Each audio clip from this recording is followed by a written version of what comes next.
नमस्कार दोस्तों, जीटेक पाली के इस यूट्यूब चैनल पर आपका बहुत बहुत स्वागत है। मैं आपके लिए लेकर आ गया हूँ ड्राइंग की क्लास। और ड्राइंग में हम लोग आज पढ़ेंगे आरसीसी की ड्राइंग। आरसीसी की ड्राइंग के सिलेबस को आज हम डिस्कस करेंगे। यहाँ पर देखिए, मैंने लिख रखा हुआ है इसके सिलेबस को। एक एक ड्राइंग शीट को मैं आपको समझाते हुए चलूंगा, एक एक ड्राइंग नंबर को आपको समझाते हुए चलूंगा कि क्या चीज है। उसके बाद हम डिटेल में इन सब सारी सारी चीजों की ड्राइंग को अपने आसानी से ड्राइंग शीट में बनाएंगे। तो देखिए, यहाँ पे लिखा हुआ है reinforcement cement concrete drawing, RCC drawing. Syllabus syllabus की बात करते हैं तो सिलेबस में हमने यहाँ पे पहले से दे रखा हुआ है ड्राइंग नंबर 1। ड्राइंग नंबर 1 में हमने ये देखा हुआ है, यहाँ पहले पहले है कि लैप ज्वाइंट। अगर दो छड़ें ऐसे आपस में जुड़ती हैं, दो छड़ें आपस में जुड़ती हैं, तो जोड़ने के बाद एक छड़ दूसरी छड़ के ऊपर कितना लैप हुई है, तो उसकी जानकारी के लिए हम लैप जॉइंट इसका बनाएंगे, इसकी ड्राइंग को भी बनाएंगे। ठीक है।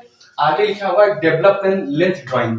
मतलब कि डेवलपमेंट लेंथ ड्राइंग ये होता है कि अगर कोई हम जैसे लेंथ, रिंग्स, हुक, ईटीसी, तो इन सब को जैसे यहाँ पे हुक हो गया, तो हुक के लिए हम कितनी डेवलपमेंट लेंथ लेंगे। जैसे अगर ये सीधी लेंथ है, अगर हम मान लिए कितनी लंबी हमारी लंबाई है, तो इसमें हुक भी देना पड़ेगा, तो वो लंबाई हमें अधिक लेनी पड़ेगी, अधिक लेनी पड़ेगी। तो वो डेवलपमेंट लेंथ कितनी होनी चाहिए आपका, वो आपको पहले से ही लेकर उसके बाद हुक बनाना है, ताकि हमारी सेफ लंबाई इतनी बची रहे।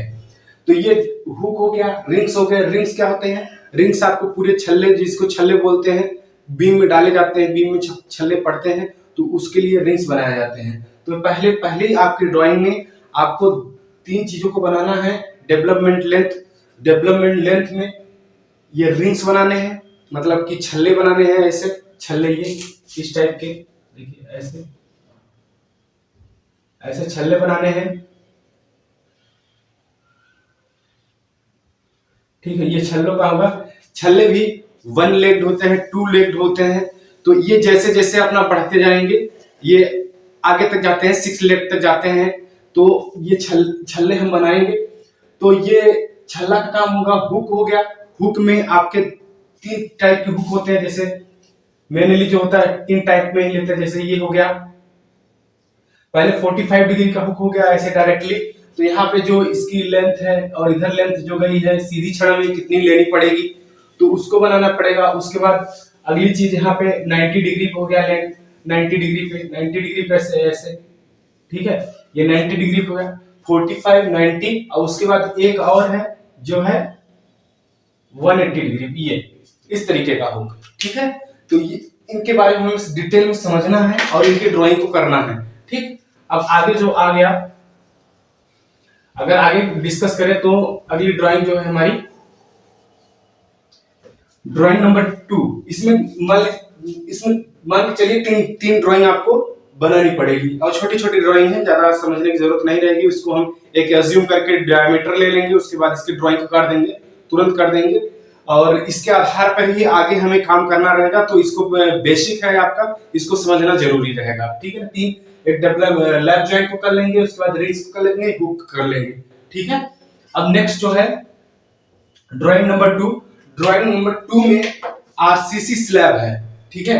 Reinforcement concrete slab, RC slab. RC slab है। आरसी स्लैब में हम लोग किसकी ड्राइंग पढ़ेंगे? One way slab, 2 way slab and cantilever slab.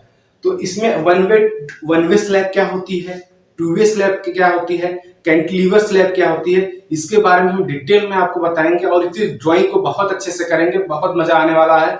तो आप बने रहिएगा, कभी क्लास मिस मत करिएगा। एक ड्राइंग एक दूसरे से जुड़े हुए हैं। अगर ड्राइंग में 2-3 क्लास आप कर लेंगे तो आपका रिदम पकड़ लेगा और आप चीजों को बहुत बखूबी समझते चलेंगे। सेकंड में हमारा जो आएगा ड्राइंग नंबर 3। ड्राइंग नंबर 3 में बीम्स आएंगे। बीम्स में एक पहला है सिंगली बीम किसे कहते हैं, डबली बीम किसे कहते हैं, और उसके बाद इनका शेप जो रहेगा रेक्टेंगुलर बीम्स। रेक्टेंगुलर बीम मतलब जैसे कि उसको अगर हम क्रॉस सेक्शन मतलब अक्ष के परपेंडिकुलर काट के व्यू करेंगे, तो उसको हम करेंगे, उसको बोलेंगे कि कि उसका जो शेप आएगा रेक्टेंगुलर शेप में आएगा, ठीक है ना। इसको अभी आपको अच्छे से बता देंगे, जब कॉलम आएगा तो वहां पर आप बिल्कुल अच्छे से समझ जाओगे। कैंटिलीवर बीम, कैंटिलीवर बीम क्या होता है? कैंटिलीवर बीम, कैंटिलीवर का नाम आते ही समझ जाइए कि वो एक सपोर्ट पर स्थित है, दूसरे दूसरे दूसरे छोर पर वो पूरी तरह से मुक्त है। कहने का मतलब एक ही छोर पे टिका हुआ है बस, और दूसरे छोर पे वो पूरी तरह से मुक्त है। कहने का मतलब दूसरे छोर पे कोई भी आपका सपोर्ट नहीं रहेगा कैंटिलीवर का। ऐसे कैंटिलीवर स्लैब है, ऐसे कैंटिलीवर बीम है। और उसके बाद अगला जो आता है टी बीम। टी बीम क्या होता है? टी बीम में बीम ही रहता है, उसके बाद वो फ्लैंज के रूप में आपका थोड़ा सा लटका हुआ रहता है, तो उसे टी बीम बोलते हैं। तो टी बीम इसमें बनेगा, तो इसमें भी आपका एक सिंगली का, एक डबली का, और उसके बाद कैंटिलीवर का, टी का, चार ड्राइंग इसमें बनेगी, चार शीट इसमें बनेगी, चार शीट इसमें बनेगी। और उसके बाद इसमें तो एक ही सीट में हो जाएगा, इसमें एक ही सीट में सब बन जाएगा। आरसी स्लैब में वन वे का अलग बनेगा, वन वे का अलग बनेगा, इसमें भी तीन आएंगे, तीन शीट इसमें भी बनेगी, एक वन वे स्लैब का, एक टू वे स्लैब का, एक कैंटिलीवर स्लैब का। ओके, अब इसकी बात करते हैं ड्राइंग नंबर 4 की। ड्राइंग नंबर 4 में कॉलम है, कॉलम एंड फुटिंग्स है, कॉलम एंड फुटिंग्स है, मतलब कि कॉलम जो एक ऊर्ध्वाधर मेंबर होता है जिस पर हम एक्सियली लोड देते हैं, ठीक है, वो कॉलम होता है हमारे पास। तो उस कॉलम को बनाना है, और उसकी फुटिंग जिस पर कॉलम रखा जाएगा, कहने का मतलब जिससे कॉलम जुड़ा हुआ रहेगा फाउंडेशन की तरह, उसको फुटिंग कहेंगे हम। तो फुटिंग में हमको क्या क्या करना है, कौन सा कॉलम हमें बनाना है? Square column. स्क्वायर कॉलम का मतलब बोले तो ऐसे रेक्टेंगुलर स्क्वायर कॉलम, मतलब इसकी चारों भुजाएं बराबर होंगी, चारों भुजाएं बराबर होंगी। तो हमें केवल स्क्वायर कॉलम पे डिस्कस करना है। किसको करना है? स्क्वायर कॉलम को। उसके बाद रेक्टेंगुलर कॉलम भी हमारे पास है, रेक्टेंगुलर कॉलम भी हमारे पास है, ये रेक्टेंगुलर कॉलम हो गया, ठीक है ना। तो एक स्क्वायर को बना लेंगे, उसके बाद एक रेक्टेंगुलर बना लेंगे। आपके एग्जामिनेशन की दृष्टि से स्क्वायर कॉलम इंपॉर्टेंट है, क्योंकि स्क्वायर कॉलम ही आपके एग्जामिनेशन में आता है अधिकतर। और उसका सर्कुलर कॉलम, एक सर्कुलर कॉलम बनेगा,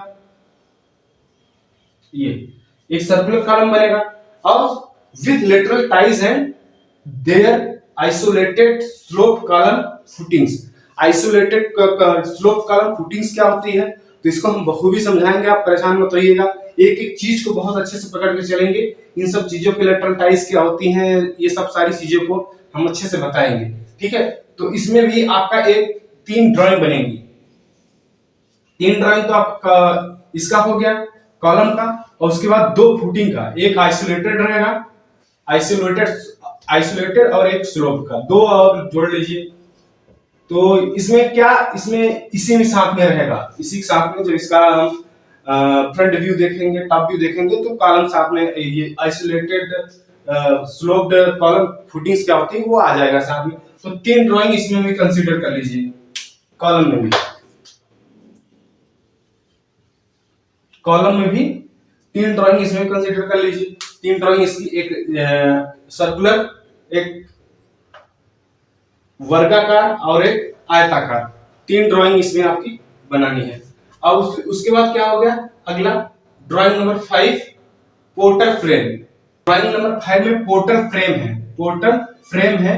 अब 3 bed 2 story RC porter frame with blow up column and beam junction है। कहने का मतलब ये है बच्चे कि इसमें दो तीन स्टोरी की बिल्डिंग रहेगी, उसमें क्या रहेगा, कॉलम बीम का कनेक्शन रहेगा। तो उनका कनेक्शन जगह जगह पे जहां पे जंक्शन पड़ रहे हैं, जंक्शन जैसे अब कॉलम खड़ा कर रहे हैं तो उसके बाद वहां पे बीम जा रही है, ठीक है। तो यहाँ कॉलम और बीम का जो जंक्शन रहेगा उसको बखूबी आपको बहुत अच्छे से वहां पे दिखाना रहेगा कि कैसे कैसे वहां पे इस्पात का डिस्ट्रीब्यूशन हुआ है या इस्पात को कैसे मोड़ा गया है।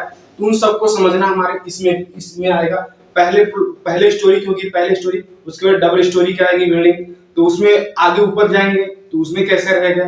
तो ये इन सब की जानकारी हम इसमें लेंगे। तो इसमें आपको बस ये समझ लीजिए कि इस्पात के बारे में, छड़ों के बारे में जानकारी होनी चाहिए कि छड़ों को कैसे बांधा गया है, कैसे उनको बांधा गया है और कैसे उनको बढ़ाया गया है आगे की तरफ। ये चीज पोर्टर फ्रेम हम लोग देखेंगे।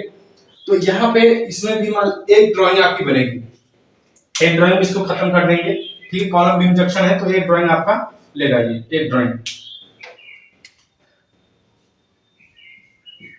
ड्राइंग इसमें रहेगी।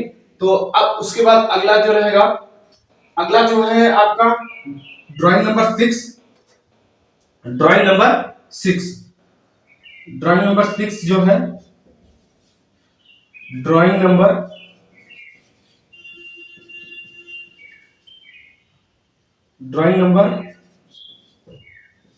6 यहां नहीं दिख रहा होगा तो ऊपर हम थोड़ा सा ये करके ऊपर लिख दे रहे हैं इधर। तो आपका देखिए यहाँ पे अगर हम बात करते हुए चले कितनी ड्राइंग बनी, तो एक देखिए यहाँ पे मैं देखिए लिख दे रहा हूं, 1 3 + 4, 1 + 3 + 4 + 3 + 1। अभी इतनी ड्राइंग शीट हुई है, इतनी ड्राइंग शीट आपको बनाने हैं, ठीक है। अगला चलते हैं, पोर्टर फ्रेम तक हम लोग पहुंच चुके हैं।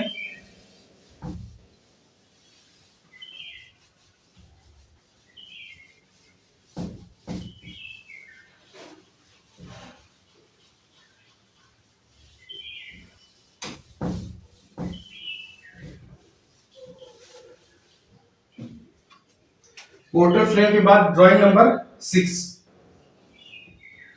ड्राइंग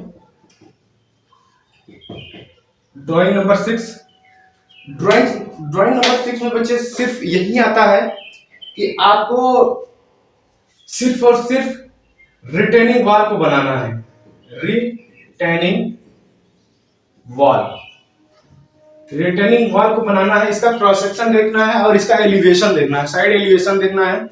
तो इसका काम क्या होता है रिटेनिंग वॉल का, जैसे कहीं पे हो गया कि पानी रोकना है, या कहीं पे मिट्टी बहुत ढेर सारी है उसको रोकने के लिए, ठीक है। मिट्टी को मतलब जैसे आप देखेंगे पहाड़ी सड़कें जब बनती हैं तो पहाड़ी सड़कों क्या होता है, वहां स्लाइडिंग का खतरा रहता है, तो स्लाइडिंग का खतरा रहता है तो उनको रोकने के लिए वहां पे रिटेनिंग वॉल का इस्तेमाल किया जाता है, ठीक है। तो वहां पे ऐसे रिटेनिंग वॉल खड़ा कर दिए जाते हैं ताकि वो जो भी पीछे मलबा है उसको सड़क की तरफ ना आने दे। ऐसा ही आपको रेलवे हाईवे पर भी देखने को मिल, जो पार्टीशन मतलब हाईवे के बगल में एक छोटी सी वॉल बनाई जाती है, वो भी रिटेनिंग वॉल के फॉर्मेशन में रहती है। तो कई प्रकार की होती है रिटेनिंग वॉल, यहाँ पर हमको सिर्फ रिटेनिंग वॉल पढ़ना है। काउंटर फोर्ट रिटेनिंग वॉल होती है, वो आपको रेलवे में देखने को मिलेगा। काउंटर फोर्ट रिटेनिंग वॉल जो वहां पे बनाए जाते हैं रेलवे में सेपरेट करने के लिए, बगल में जैसे है प्लेटफॉर्म बना हुआ है वहां पे उसके बगल में, तो वहां पे रिटेनिंग वॉल का इस्तेमाल करते हैं, काउंटर फोर्ट रिटेनिंग वॉल का। तो आप देखेंगे ध्यान से, जब पढ़ेंगे यहाँ पे चीजें जान जाएंगे तो आपको खुद ही विजुअल होने लगेगा। अभी आप नहीं जानते हैं तो उसके बारे में ध्यान नहीं देंगे। सीधी सी बात है, आप कहीं पे जा रहे हैं, जैसे आप कहीं पे हो तो आप अगर किसी चीज को देख रहे हो, अगर उसके बारे में जानकारी नहीं है तो आप बिल्कुल नहीं देखोगे, लेकिन अगर उसके बारे में जानकारी रहेगी तो उसे आप जरूर करोगे। तो ऐसे ही आप चीजों के बारे में जान जाएंगे तो उसके देखना प्रारंभ कर देंगे, ठीक है। तो ये हो गया रिटेनिंग वॉल, बहुत इंपॉर्टेंट है, ये क्वेश्चन में आपके एग्जामिनेशन में हर बार आता है। तो यहाँ पर भी हम एक सीट लेके चलेंगे, एक सीट यहाँ पर हो जाएगा, एक सीट यहाँ पर भी हो जाएगा। अब एक और वजह आपका ओवरहेड टैंक का बहुत बड़ी ड्राइंग बनती है, बहुत टाइम टेकन है, तो उसकी एक सीट लेंगे केवल हम, ठीक है ना, इंटेंस टैंक बोलते हैं इसको, तो इसकी एक सीट लेंगे। अब अगला ये ड्राइंग नंबर 6 था, ड्राइंग नंबर 7, तो इसमें क्या रहेगा ओवरहेड टैंक, ठीक है। इसमें एक सीट को हम ले लेंगे, ये कंसीडर हमने कर लिया हुआ है। अगला जो है ड्राइंग नंबर 7, ड्राइंग नंबर 8 जो है, इनको ऑटोकैड पे सबको ड्रॉ करना है।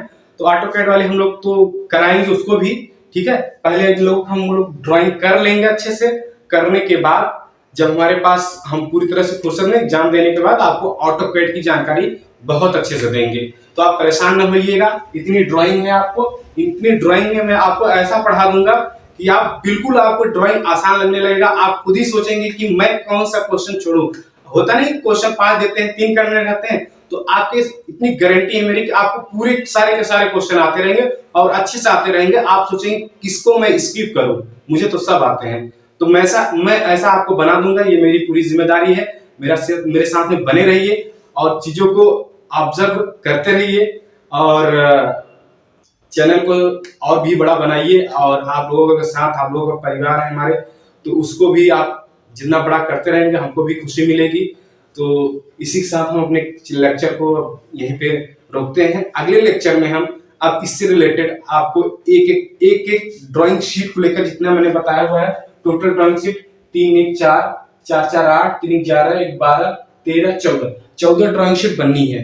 3 महीने में आपका ये जो सिलेबस है 14 ड्राइंग शीट बननी है। इसको हम आसानी से कर लेंगे, आप घबराने की कोई जरूरत नहीं है। और आप अच्छे से चीजों को डिटेल में जानते हुए चलेंगे। केवल पास ही नहीं करेंगे ड्राइंग शीट। ड्राइंग को बच्चे क्या करते हैं, पास ही करने के लिए सोचते हैं, बट ड्राइंग के बारे में जानकारी होना बहुत जरूरी है। आप इसको सीखिए, आप एक परफेक्ट इंजीनियर खुद ही समझ जाएंगे कि ड्राइंग पढ़ने के बाद कैसी फीलिंग आती है। एक इंजीनियर वाली फीलिंग बहुत अच्छे से आती है। ठीक है, तो यहाँ पे और भी लड़के हैं कि कॉम्पिटिटिव लेवल के, कि सर इसमें कॉम्पिटिटिव लेवल पूछता नहीं है। अभी बच्चे मैं आपको पढ़ाऊंगा जब ना, तो उसमें देखना कितना आपको कितनी चीजें ऐसी होती हैं जो कॉम्पिटिटिव लेवल एग्जामिनेशन से एकदम हूबहू मिलेंगी और एकदम डिक्टो मिलेंगी। इसको मैं खुद पढ़ाया हूं और क्वेश्चन पेपर्स दिए हुए हैं, तो उसमें मैंने देखा हुआ है। तो उन चीजों को आप लेकर चलेंगे। अभी आरआरबी जेईई का आ रहा है, वैकेंसी आ रही है, तो इसमें भी आप देखेंगे कि बहुत सारी चीजें ड्राइंग से आएंगे। कम से कम 10 क्वेश्चन तो बनते ही हैं ड्राइंग से। तो ऐसा नहीं है, आप बिल्कुल बने रहिए और चीजों को समझते चलिए। अब मैं अगली क्लास के लिए आपका इंतजार करूंगा और आप मेरा भी इंतजार करिएगा अगली क्लास के लिए। तो पहला मैं आपको लैप जॉइंट, हुक और उसके बाद एक और था ना, लैप जॉइंट, हुक और रिंग्स, इसके बारे में पहली ड्राइंग शीट मैं बनवाऊंगा। आप लोग तैयार रहिएगा। Thank you class.